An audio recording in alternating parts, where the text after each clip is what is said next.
Today we'll be having a look at this graphics card here. It is the, well, it's used, but it's very clean inside, as you'll see in a bit. It's a GeForce GTX 980 Ti. It's the MSI Lightning Edition, which basically means that it's big all around. It's a big card. It's got big power requirements. Let's get the box open. Okay, so we do have the box open. We have this in the container, which has Lightning here in a gold writing. That's not to everyone's taste, but it's okay, because now it's time for the great reveal. The card itself is inside here, I think. There it is. As you see, it's a large card. It's two slots, but the heatsink does extend up past that second slot. It has 3 fans, and strangely enough, for a card, it does have 3 power connectors. Let's take it out of this, get it out of that plastic wrap, and let's have a closer look at the card itself. Okay, so the card is out, and but before we go into any more of its specifications and stuff, we're going to have a look at this little sliding drawer down here, because it's got quite a few decent accessories, especially if you're doing extreme overclocking like this card's meant to. It's a pain in the ass to get it open. With one hand, though. Okay, so this compartment contains, as it says here, the extra heatsink for liquid nitrogen, which is so you can cool your VRMs and stuff. Your liquid nitrogen cooling, which I won't be doing.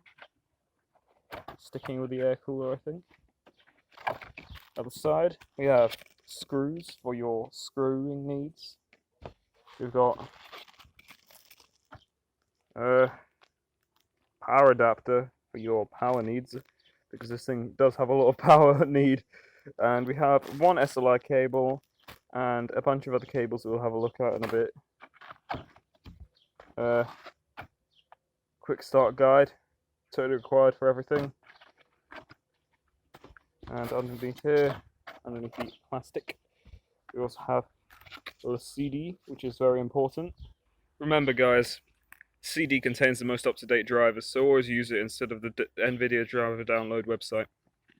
You have yet another random ass piece of paper about the card, and we have a certificate of quality and stability from MSI, the military class 4 components apparently, and it is, although the problem with this is that it's talking about an MSI X Power motherboard instead of a 980 Ti Lightning.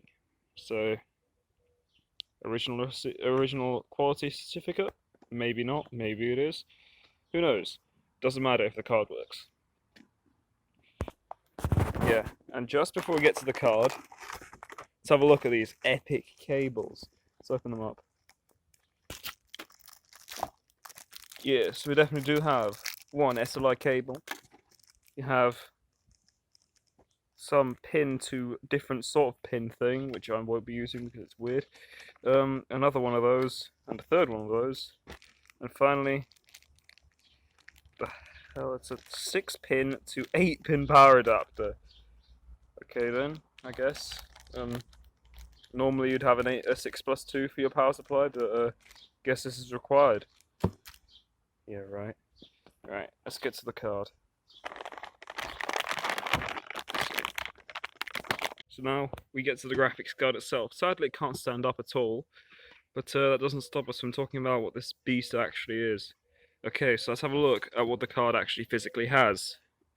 At the back with the I/O, we have one DVI connector, 3 display ports, and 1 HDMI port, which is always handy for that sort of stuff. You have the like the PCIe connector here, and as you can see, the card is actually still quite new, because it still has all of these plastic things on it. I'm actually beginning to doubt if it was ever used at all. Around the back of the card, we see the triple power connector array. We have 2 8-pins and a 6-pin, which is quite extreme even for a 980 Ti, because normally you'd only get 2 8-pins, but yeah, I guess you need even more overclocking headroom with this graphics card. On the back, we have a nice fat backplate, and of course, the technology that was still quite alive at the time, 2 SLI connectors, so you could connect your cards in up to 4-way SLI. Okay, as for the cleanliness of the card, this card has probably never been used, apart from this one tiny nick in the heatsink down here. It doesn't look like anything has actually happened with this heatsink, as there is not even a single speck of dust anywhere on the inside of this heatsink. And even the stuff on the shroud, like up here, there is a bit of dust, but again, it's very minimal. Some people might not like the yellow and black aesthetic of the card. I actually quite like it. I think it looks very nice. It's a beefy card, and I will certainly be continuing this thing in a week's time, or whenever it happens, with some benchmarks and maybe a teardown of the graphics card, even though it's not required because it's very clean. Okay, that's the end of this rather short overview of the MSI GTX 980 Ti. We'll be taking an in-depth look very shortly, because I still need to find a third power connector for my power supply, so I can connect that 6-pin in. But once I do, I'll definitely be back with some benchmarks of this aging but still very competent beast.